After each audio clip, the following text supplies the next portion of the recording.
त्याचं रूप त्याचं वर्णन या हनुमंतरायांनी या असणाऱ्या निराकार प्रभू रामचंद्राचं सगुण नाही. तुझं सगुण मला केले दादा गोविंद एकच. सगुण म्हणजे आकाराला येणं निरात्मा निरंकार.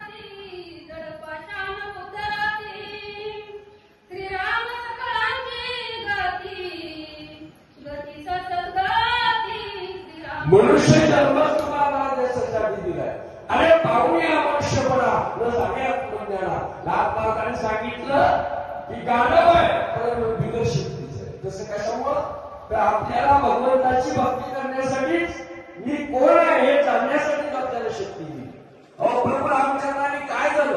प्रभू रामचंद्राच्या चरणांनी दगड करली, दगड नवे नवे वादळ करली. जटायूचा उद्धार झाला.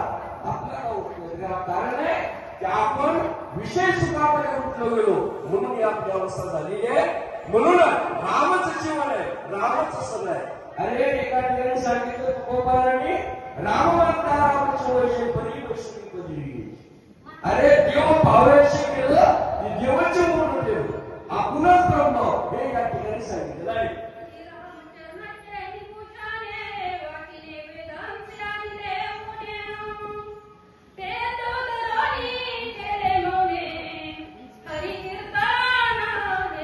कीर्तनाचे नटनाचे राशीले प्रायश्चित व्यवसायाचे जे ते रामाचे नाही बापाच्या शिकले.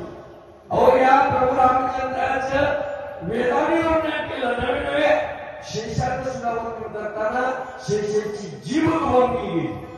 इतकं त्या रामप्रभूचं वर्णन आपल्यासारख्या पापाने काय करावं? फक्त इतकंच लक्षात ठेवावं त्या प्रभू रामचंद्राचं चरण घ्यावं आणि मौन राहावं. मौन म्हणजे काय?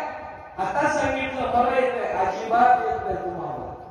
का बोलाची कडी बोलाचा वाद कोणाच्या मुक्त झाला.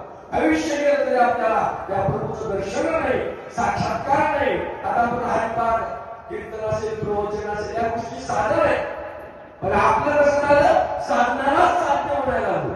हे प्रभूला जाण्याच्या वाटा येत्या. या वाटेलाच मी मदत केलो यामुळे आपला उद्धार होत नाही. म्हणून ग्रंथकर्त्याने सांगितलं बाबा रे तुम्ही रामाचा पाठवा आणि एकांतामध्ये समाधी अवस्था असेल किंवा कर्म करत असताना कामामध्ये काम काही मला राम राम, अंतकरणामध्ये राम असावा, हातामध्ये काम असावं, मुखामध्ये त्याचं नाम असावं. हेच कार्य तुम्ही केलं पाहिजे.